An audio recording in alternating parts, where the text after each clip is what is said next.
Most outstanding offensive lineman in the spring of 2006. You started all 13 games as a senior. I got to think, Chris, at that point, you're feeling pretty good about your game and your skill set and what you bring. Again, you're an anchor of the offensive line. You're a well-known commodity at this point amongst Gamecock fans. I mean, I remember thinking back at that point, there's one guy we can depend on is going to be Chris White. I mean, he's going to anchor the offensive line for South Carolina. But you go into that senior season, we've talked a lot about South Carolina Clemson, the rivalry, and how you were split on Carolina Clemson, where you were going to go, whatever. Obviously, you choose South Carolina, but obviously there were some frustrating moments those first couple of years for you in the rivalry. But to end your career, at least regular season career, but to end your career with a win against Clemson, that 2006 game, back and forth, crazy game. The offensive line had a fantastic day.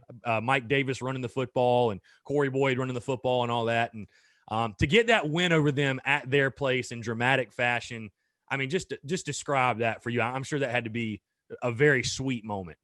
Yeah, to me, that was the highlight of my career at Carolina because, if you're a Gamecock, your number one goal, well, when we started, was to beat Clemson. And then when Spurs came, he took all that stuff down. He said, our goal is to win the SEC championship. But, just being from South Carolina, knowing guys that played up there, deciding if I was going to go to Clemson to Carolina, that game just meant a little more to you than any other game. And, I was part of that 63-17 loss. I mean, that hurt really bad. That was probably the lowest point of, my Carolina career. And we played them pretty good the next couple of years, but we just couldn't get over that hump. Right. But for us to go out in that fashion, my senior year, the way we did with that missed field goal by Jad Dean, I mean, it was just awesome. Like I say, to finish out our career that way, finally getting to beat those guys, that was definitely the highlight of my career. And I mentioned some of the guys you blocked for, obviously, and guys that I've had, been fortunate enough to have on the show: Corey Boyd, Mike Davis, Dacus Turman. I think you probably got there, or maybe Andrew Pinnock was still there, maybe.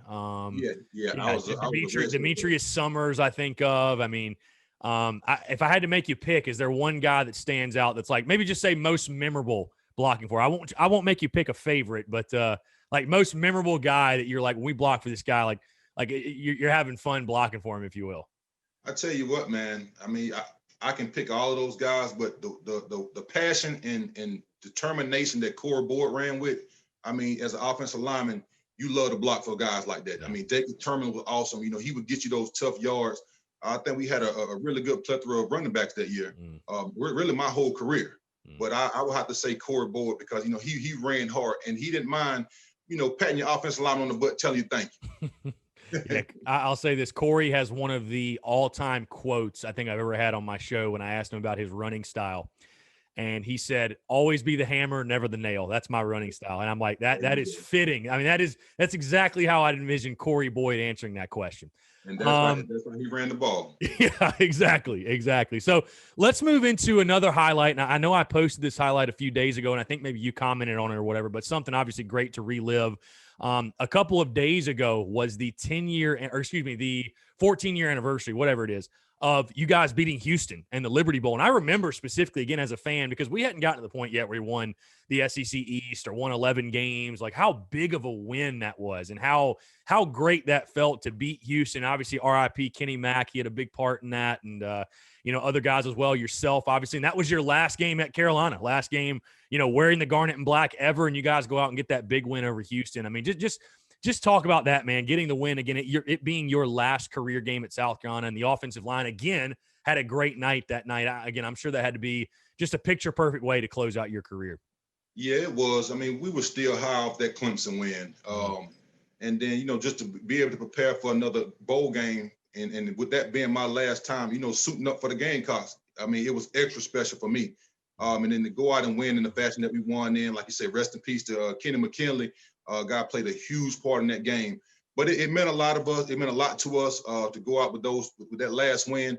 And then, I played against a guy named Marquay Love, who actually played defensive lineman for Houston. We actually ended up going to the Hula Bowl together out in Hawaii. So, I ragged him a little bit about that. And then when I went to the Philadelphia Eagles, they had drafted Kelvin Cobb, which was Houston's quarterback at the time, with their first round pick. So we jabbed a little bit about that. But, it was great to go out with that win the way we did.